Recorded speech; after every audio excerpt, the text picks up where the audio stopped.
बिस्मिल्लाहिर्रहमानिर्रहीम। Dear students, अस्सलाम वालेकुम। नवीद साबरी है। स्टूडेंट्स, आज हम प्रोबेबियल एसे के हवाले से बात करेंगे। तो इससे पहले दो बातें आपको बता देना ज़रूरी कि इस हवाले से ये जो हमारा सीरीज़ चल रही है एसे के, लॉन्ग एसे के हवाले से, ये बेसिकली बेस करती है उन रिक्वायरमेंट्स के ऊपर जो कि CSS PMS के पाकिस्तान के एग्ज़ाम्स हैं और इसी तरह से इंडिया के भी लॉन्ग एसे राइटिंग के एग्ज़ाम्स हैं, उनके ऊपर ये बेस करती है। और उन्हीं की रिक्वायरमेंट्स को माइंड में रख के ये लेक्चर बनाया गया है। वैसे जर्नल ऐसे राइटर्स जो हैं वो भी इसको देख सकते हैं। और क्योंकि मैं इसमें साथ साथ बातें ऐसी भी करूँगा कि जिसमें हम लॉन्ग ऐसे के साथ साथ अगर इसी को शॉर्ट ऐसे में लिखना हो तो हम कैसे करेंगे, तो वो भी मैं आपको बताऊँगा।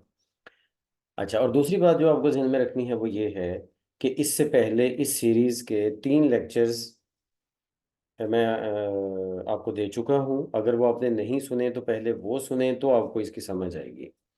ठीक है, 3 लेक्चर इस सीरीज़ के हैं और चौथा एक एडिशनल है। मसलन टाइप्स ऑफ एसेस का एक जनरल लेक्चर मैं पहले दे चुका हूँ, उसको आप देखें।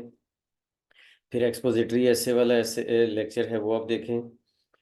फिर आर्गुमेंटेटिव ऐसे वाला लेक्चर है, वो आप देखें। और उससे भी पहले आइडिया जनरेशन फॉर ऐसे राइटिंग, उसके लिए जो टेक्निक्स यूज़ की जाती हैं उसके लिए भी लेक्चर मैं आपको दे चुका हूँ, वो भी आप देखें। तो आप इस लेक्चर को सही तौर पर समझने के और इससे पूरा फ़ायदा उठाने के काबिल हो सकेंगे, अदरवाइज आप नहीं हो सकेंगे। तो प्रोवर्बियल ऐसे जो कि नाम से जाहिर है कि ये किसी न किसी प्रोवर्ब की बेस पे होता है। प्रोवर्बियल ऐसे को लिटरेरी ऐसे या फिलोसॉफिकल ऐसे भी कहा जा सकता है। प्रोवर्बियल ऐसे किसी न किसी कॉमन सेइंग की बेस पे होता है, किसी प्रोवर्ब की बेस पे होता है जिसको हम ज़रबुल मिसल कहते हैं। और इसमें चूँकि लिटरेरी टच होता है और इसमें फ़िलोसॉफिकल आइडियाज़ भी होते हैं, तो इसलिए फिर हम इसको लिटरेरी ऐसे या फ़िलोसॉफिकल ऐसे भी कह सकते हैं। लेकिन मेनली मैं वर्ड जो मैं समझता हूँ कि ज़्यादा अप्रोप्रिएट है इसके लिए वो है प्रोवर्बियल ऐसे। तो प्रोवर्बियल ऐसे के जब हम टॉपिक्स को देखते हैं ना, तो टॉपिक्स हमारे सामने जब आते हैं तो पता चलता है कि ये 2 टाइप के टॉपिक्स हैं मेनली, सिंबॉलिक टॉपिक्स और non symbolic topics. Symbolic topics याद रखें वो होते हैं कि जिसमें कुछ ऐसे वर्ड्स यूज किए जाते हैं कि जिनका वो मतलब नहीं होता, वो मीनिंग नहीं होता जो एक्चुअली नजर आ रहा होता है। अब जैसा कि Rome was not built in a day. Rome एक सिंबल है, हालांकि रोम तो एक इटली का सिटी है, ठीक है, और डे भी एक दिन है, ये एक सिंबल है। तो इस टॉपिक, इस जो लाइन है, ये जो प्रोवर्ब है, इसका मतलब क्या बनता है कि रोम का मतलब है कि कोई बहुत बड़ा टास्क, और डे का मतलब है टाइम, छोटा सा ड्यूरेशन ऑफ टाइम। तो कहा यह जा रहा है यहाँ पे कि बड़े बड़े काम यकदम से नहीं हो जाते, उनके लिए टाइम लगता है, उनके लिए एफर्ट लगती है, उनके लिए प्लानिंग और हर चीज़ चाहिए होती है। तो मतलब ये है कि टॉपिक को जब हमने पढ़ा तो पढ़ने के बाद उसको समझने के लिए उसे अदर वर्डिंग में इंटरप्रेट करना पड़ा, तो हमें वो टॉपिक समझ आया। ये है सिंबॉलिक टॉपिक। ऐसे ही every cloud has a silver lining, इस टॉपिक को भी, क्लाउड का मतलब बादल है, लेकिन यहाँ पे क्लाउड का मतलब है मुसीबत, परेशानी। और सिल्वर लाइनिंग का मतलब है रोशनी की किरण। हालांकि सिल्वर लाइनिंग क्या है, क्लाउड जो होता है उसके साथ एक सिल्वर लाइनिंग अक्सर होती है, यानी कि सिल्वर कलर की एक लाइन सी नज़र आ रही होती है जिससे पता चलता है कि ये क्लाउड कभी ना कभी छट जाएगा, ये ख़त्म हो जाएगा, क्योंकि पीछे क्लियर रोशनी मौजूद है। ठीक है, तो मतलब क्या है कि क्लाउड का मतलब मुसीबत और सिल्वर लाइनिंग का मतलब रोशनी की किरण, यानी कि कोई बचने का तरीका। दूसरे लफ्ज़ों में इस टॉपिक का मतलब यह है कि हर मुसीबत जो है उससे निकलने का कोई ना कोई तरीका होता है, हमें हिम्मत नहीं हारनी चाहिए। अच्छा, अब आते हैं non symbolic topics. Non symbolic topic वो होते हैं जिनका मीनिंग वैसे ही क्लियर होता है without any symbolic words. Action speak louder than words. Actions हमारे काम होते हैं, जो भी हम काम करते हैं जिंदगी में, और वर्ड्स वो बातें हैं जो हम करते हैं। लाउडर, अच्छा यहाँ पे लाउडर जो बात है ना, ये थोड़ा सा सिंबॉलिक नेचर का है, इसलिए फिर मैंने लाउडर को रेड में हाईलाइट किया। Action speak louder than words, अब जाहिर है एक्शंस बोलते तो नहीं है ना, एक्शंस बोलते नहीं हैं, और फिर लाउडर, ऊंचा बोलना, जाहिर है एक्शन तो जस्ट एक आइडिया है, तो बोलते तो वो नहीं है, इसलिए एक्शन का वर्ड ज़्यादा इंपॉर्टेंट है, वर्ड्स का वर्ड ज़्यादा इंपॉर्टेंट है, लेकिन लाउडर चूंकि सिंबॉलिक है तो मैंने वो साथ मेंशन कर दिया। तो बेसिकली इस टॉपिक को समझने के लिए आपको किसी भी सिंबोलिज्म की ज़रूरत नहीं है, आपको डायरेक्ट समझ आ जाएगा कि भाई काम ज़्यादा इंपॉर्टेंट होते हैं, आपकी बातें उतनी इंपॉर्टेंट नहीं होती। ठीक है, आपके काम लोगों को आपके बारे में ज़्यादा बताते हैं, आपके वर्ड्स उतना अच्छा आपके बारे में लोगों को नहीं बताते।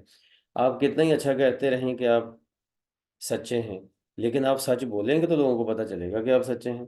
आप कितना ही कहते रहें कि आप मेहनती हैं, लेकिन आप मेहनत करेंगे तो लोगों को पता चलेगा। मतलब एक्शंस जो हैं वो ज़्यादा शो करते हैं बातों के निस्बत आपको, या किसी भी पर्सन को, किसी भी नेशन को, इस तरह से। अच्छा, और फिर उसके बाद है जी सेकंड नॉन सिंबॉलिक टॉपिक में, honesty is the best policy. Honesty, ईमानदारी, एक बहुत अच्छी हिकमत अमली है, बहुत अच्छी पॉलिसी है, बहुत अच्छा तरीक़ाकार है। इसको भी समझने के लिए किसी सिंबलिज्म की ज़रूरत नहीं है। तो इस तरह से सबसे पहले तो हमें ये समझना होता है कि टॉपिक सिंबॉलिक है या नॉन सिंबॉलिक है। अच्छा, और अगर टॉपिक सिंबॉलिक हो तो उसको नॉन सिंबॉलिक हम खुद बनाते हैं। ठीक है, यानी कि honesty is the best policy है ना, नॉन सिंबॉलिक टॉपिक, इसको मज़ीद सिंप्लीफाई करने की ज़रूरत ही नहीं है।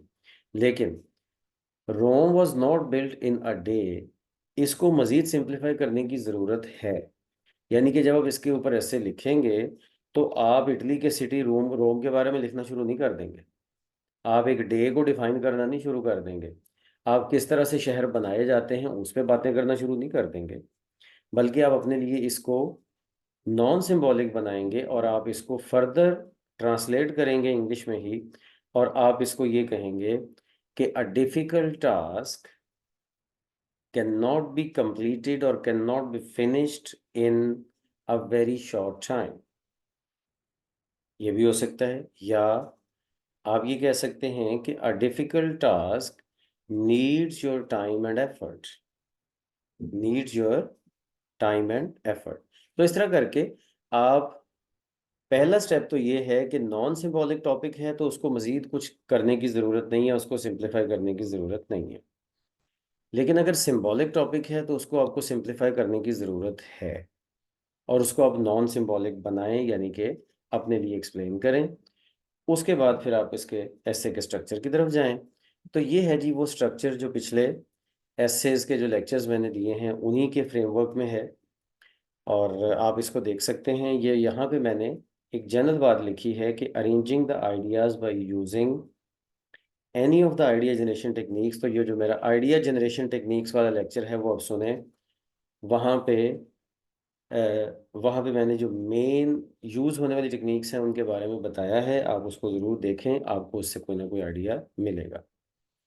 अच्छा, फिर उसके बाद अब ये टॉपिक आ गया हमारे सामने, honesty is the best policy. इसको मैंने इस तरह से अरेंज किया है, इसके मेन पॉइंट्स को। बाकी इंट्रोडक्शन और कंक्लूजन वाली चीज़ें तो वही हैं जो पहले भी थी, और उसके लिए आपने पिछले लेक्चर्स में सुन लिया होगा, और ऐसे मैप भी वही है। असल है आइडिया यहाँ से स्टार्ट होता है कि philosophical and moral basis of honesty, honesty in personal life, honesty in professional life, social impact of honesty, political perspective, फिर चैलेंजेस क्या हैं ऑनेस्टी के लिए, और उसके बाद ऑनेस्टी के लॉन्ग टर्म बेनिफिट्स क्या हैं, और फिर उसके बाद कंक्लूजन है। अच्छा, अब ये प्रोवर्बियल ऐसे है, इसका ज़रा देखिए आउटलाइन में जो मैंने एक्सप्लेन किया, ये हैं वो सारे आइडियाज़ कि जिसकी बेस पे आप इस पे ऐसे लिख सकते हैं। ये कंप्लीट मेन आइडियाज़ का फ्रेमवर्क है, इंट्रोडक्शन है, और वही चीज़ जो मैंने उधर कही है वही आपके सामने इधर, मतलब ये आपके आउटलाइन का बेसिक फ्रेमवर्क है। अब हम इसको एक्सप्लेन करते हैं, और एंड पे जाके मैं आपको ये बताऊंगा कि किस तरह से ये एक डिटेल्ड फ्रेमवर्क कैसे बन बन सकता है इसका। इंट्रोडक्शन, इंट्रोडक्शन ज़ाहिर फर्स्ट पैराग्राफ होता है, इसमें आप ये 4 काम करेंगे। सबसे पहले तो ये बताएंगे कि ऑनेस्टी क्या है, जिसको हम क्या मतलब कोई बहुत लगी बंधी किसी की डेफिनेशन देने की ज़रूरत नहीं है, अगर हो तो वो भी कह सकते हैं किसी और के वर्ड्स में भी, लेकिन ऑनेस्टी के बारे में सीधी बात करेंगे जो हम समझते हैं कि ऑनेस्टी का मतलब क्या है। फिर ये जो अ, अच्छा, honesty is the best policy, ये मेन प्रोवर्ब है, कंप्लीट आइडिया तो यही है, लेकिन असल इसमें जो मेन टारगेट वर्ड है वो ऑनेस्टी है ना, तो पहले ऑनेस्टी पे बात कर लेंगे, फिर उसके बाद explanation of the proverb. Honesty is the best policy को एक्सप्लेन करना, ये फिर अब आएगा सेकंड पॉइंट पे। और उसके बाद आएगा जी इम्पोर्टेंस ऑफ ऑनेस्टी, ऑनेस्टी की क्या इम्पोर्टेंस है, क्या उसकी अहमियत है, जाहिर है पर्सनल लाइफ में, सोशल लाइफ में, प्रोफेशनल लाइफ में। ठीक है, और फिर उसके बाद थीसिस स्टेटमेंट, और थीसिस स्टेटमेंट ये एक बनाई है आपके लिए, लेकिन इसके अलावा आप खुद अपनी तरफ से बना सकते हैं कि honesty is essential for building trust, integrity and credibility in society, and it ultimately leads to long term success. ठीक है, आप इसमें सोसाइटी के साथ कुछ इंडिविजुअल लेवल का भी वर्ड डाल सकते हैं, कुछ वर्डिंग चेंज कर सकते हैं, लेकिन मेन फ्रेमवर्क अगर यही रहे तो अच्छा है। अच्छा, ये इंट्रोडक्शन एक ही पैराग्राफ होगा जिसमें आप ये करेंगे, ये सब चारों पॉइंट्स इसी तरतीब से आप लेके चलेंगे। इसके बाद philosophical and moral basis of society हैं, यानी कि दूसरे लफ्ज़ों में हम इसको ऑनेस्टी को ऑनेस्टी को ज़रा एक्सप्लेन करने जा रहे हैं, और हम ये बताएंगे कि इस्लाम में, क्रिश्चियनिटी में, बुद्धिज़्म में, क्या इन रिलीजन्स में, फ़िलासफ़ीज़ में सोसाइटी ऑनेस्टी की क्या अहमियत है। और फिर उसके बाद एथिकल थेरीज़ जो बनाई गई रिलीजन से हट के, वो कौन सी हैं। ये कांटियन एथिक्स है, यूटिलिटेरियनिज्म है। और फिर उसके बाद आगे चलें तो ऑनेस्टी इन पर्सनल लाइफ में किस तरह से है कि हम ट्रस्ट बिल्ड करते हैं, तो फैमिली, फ्रेंड्स, पार्टनर्स वगैरह उनके साथ एक अच्छी फाउंडेशन बन जाती है हमारे रिलेशन की। फिर उसके बाद हमारी जो पर्सनल ग्रोथ है, ज़िंदगी में इम्प्रूवमेंट है, ऑनेस्टी की बेस पे है। और अगर हम डिसऑनेस्ट होते हैं तो हम खुद से एक गिल्ट, एक जुर्म और एक एंजाइटी, टेंशन, परेशानी उसमें घिर जाते हैं, और फिर हमारी अपनी सेल्फ रिस्पेक्ट, इज्जत नफ्स हर्ट होती है। और इसी तरह से ऑनेस्टी हमारी प्रोफेशनल और बिजनेस लाइफ में किस तरह से इम्पोर्टेंट है कि अगर एक बिजनेस जो है वो कस्टमर का ट्रस्ट लेता है तो वो बहुत अच्छा बिजनेस कर सकेगा। इसकी बहुत सारी एग्जांपल्स भी आप दे सकते हैं। जाहिर है जब ऐसे आपने लिखना है तो इसके लिए आपको कुछ थोड़ी बहुत रिसर्च फर्दर भी करनी पड़ेगी। हाँ, लेकिन ये है कि अगर आप मेरे से दोबारा कांटेक्ट करेंगे तो मैं आपको इसका एक डिटेल्ड आउटलाइन भी आपको मैं दे दूंगा, ताकि उसके बेस पे आप एक अच्छा ऐसे लिख सकें। अच्छा, फिर उसके बाद ये डिसऑनेस्टी के जो कॉन्सिक्वेंसेस हैं बिजनेस में, एनरॉन 2021 में उनके साथ उस स्कैंडल में क्या हुआ, वॉक्सवैगन के स्कैंडल में क्या हुआ 2015 में, ये आप पढ़ सकते हैं और एग्जांपल दे सकते हैं। और फिर ऑनेस्टी जो है वर्क प्लेस में, हमारी जॉब में, बिजनेस में, प्रोफेशनल लाइफ में ऑनेस्टी की बड़ी इंपॉर्टेंस इसलिए है क्योंकि ये कोलैबोरेशन, ताउन पैदा करता है। ठीक है, फिर उसके बाद इनोवेशन, नई चीज़ें हमारे सामने लेके आता है, हम क्रिएटिव हो जाते हैं, और ट्रांसपेरेंसी होती है, चीज़ें सारी क्लियर होती हैं सबके सामने। Social impact of honesty, honesty किस तरह से सोसाइटी को अफेक्ट करती है, इसमें आप देखें कि सोसाइटी ऑनेस्टी की बेस पे ही चलती है, और सोसाइटी को बनाने वाली सबसे बड़ी चीज़ सोसाइटी का म्यूचुअल कोऑपरेशन है, एक दूसरे के ऊपर ट्रस्ट है, और कॉन्फ्लिक्ट्स को कम से कम करना है। तो सोसाइटी बन ही नहीं सकती अगर ऑनेस्टी ना हो तो। उसके बाद है जी consequences of dishonesty in society, अगर सोसाइटी में डिसऑनेस्टी होगी तो करप्शन फैलेगी, fake news, misinformation, institution तबाह हो जाएंगे, लीडर्स अच्छे नहीं आएंगे, लीडर्स ख़राब आएंगे, तबाह करेंगे। तो ये सारी चीज़ें जो हैं वो डिसऑनेस्टी ही के कॉन्सिक्वेंसेस हैं। और उसके बाद ये सोशल डिसऑनेस्टी क्या है कि सोशल डिसऑनेस्टी ये है कि खबर गलत तरीके से पहुंचाई जाए, जो चीज़ आपके पास खबर है उसको गलत तरीके से पहुंचाया जाए, और जाहिर है जब वो गलत तरीके से पहुंचाई जाएगी तो उसमें डेमोक्रेसी, सिविल डिस्कोर्स, जो सोसाइटी को चलाने वाली जो जितनी भी सारी जो गाइडलाइंस हैं वो सारी डिस्टर्ब होंगी, और सोसाइटी ओवरऑल डिस्टर्ब हो जाएगी। इसकी बड़ी क्लियर एग्जांपल्स आप आज की पाकिस्तानी सोसाइटी से दे सकते हैं कि किस तरह से सोशल लेवल पे स्पेशली गवर्नमेंटल लेवल पे किस तरह से डिसऑनेस्टी की बेस पे बहुत सारे काम किए जा रहे हैं, और इस टाइम पे हमारे जो पब्लिक है उसका और हमारे जो इंस्टीट्यूशंस हैं, इदारे हैं, उनका कितना बड़ा गैप आ चुका है आपस में। फिर उसके बाद पॉलिटिकल और लीडरशिप पर्सपेक्टिव है कि अगर गवर्नेंस में ऑनेस्टी होगी तो स्टेबिलिटी आएगी। फिर उसके बाद अगर अगर डिसऑनेस्टी होगी गवर्नेंस में तो इंस्टेबिलिटी होगी, करप्शन होगी, सोसाइटी तबाह हो जाएगी। और फिर एथिकल डिसीजन मेकिंग सिर्फ और सिर्फ ऑनेस्टी ही से पॉसिबल है। और ऐसे डिसीजंस, बेशक वो कौम के लिए सख्त डिसीजंस हों, कौम को उसमें कुछ ना कुछ सेक्रीफाइसेस करनी पड़े, लेकिन अगर वो ऑनेस्टी की बेस पे हैं तो कौम उसको बड़े अच्छे तरीके से ओन करती है। लेकिन अगर वो डिसऑनेस्टी की बेस पे हों तो वो कौम उसको कभी भी ओन नहीं करती। इसी तरह से चैलेंजेस हैं। मॉडर्न वर्ल्ड जो हमारी आज की दुनिया है उसमें किस तरह के चैलेंजेस हैं ऑनेस्टी के लिए, तो वैसे तो बहुत सारी एग्जांपल्स दी जा सकती हैं, लेकिन मैंने दो यहाँ पे बातें की हैं। एक तो ये टेक्नोलॉजिकल चैलेंजेस टू ऑनेस्टी।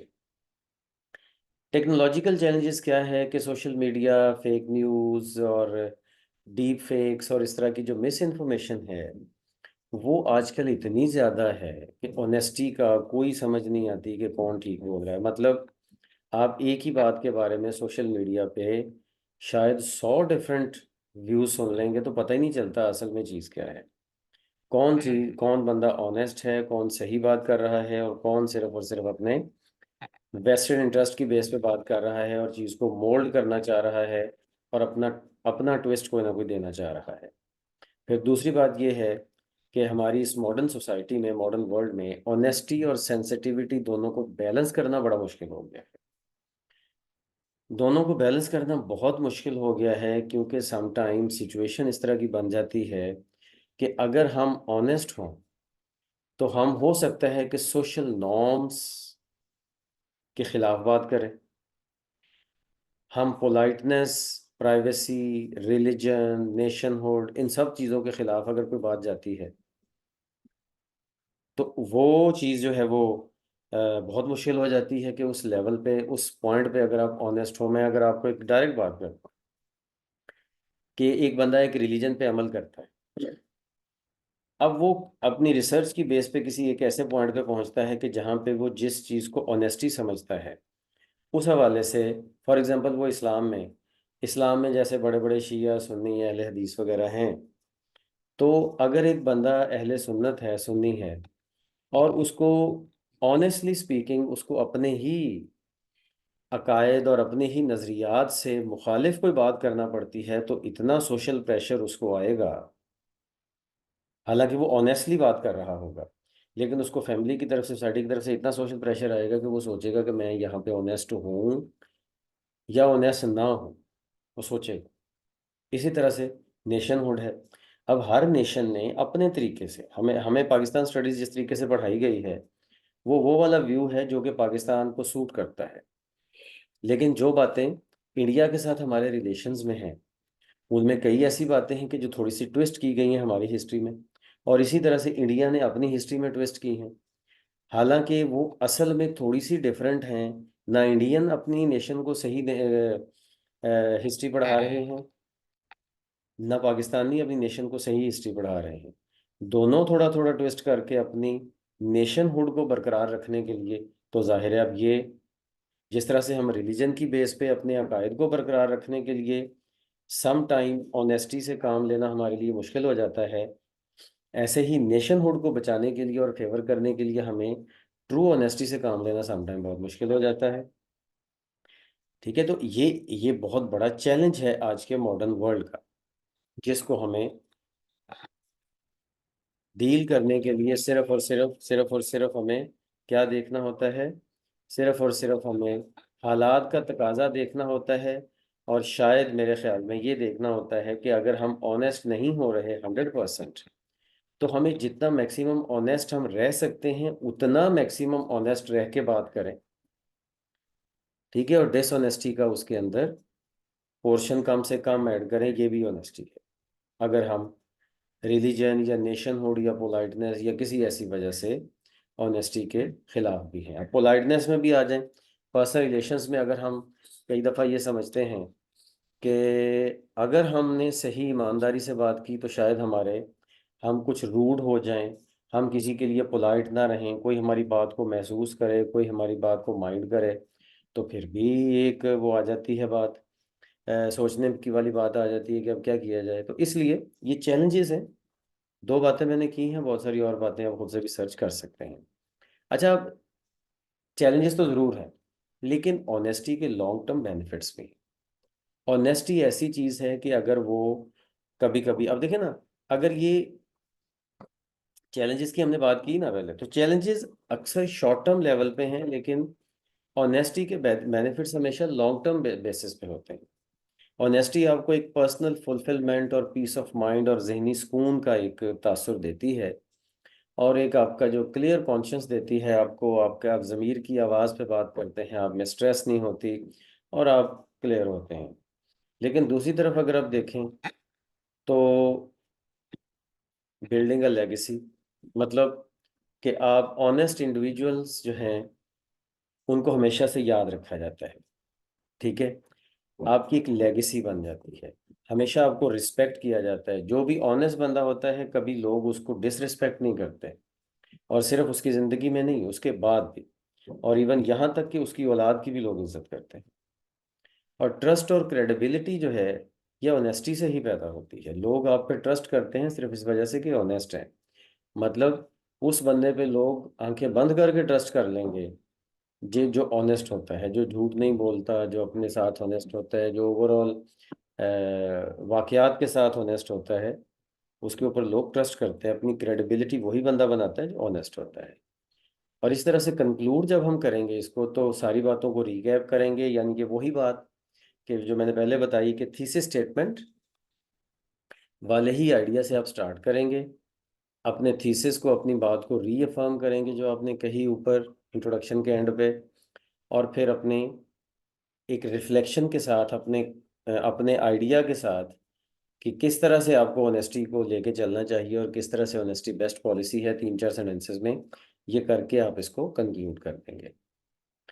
और ये है स्टूडेंट एक कंप्लीट एसे का आउटलाइन, जिसकी बेस पे आप एक लॉन्ग एसे लिख सकते हैं।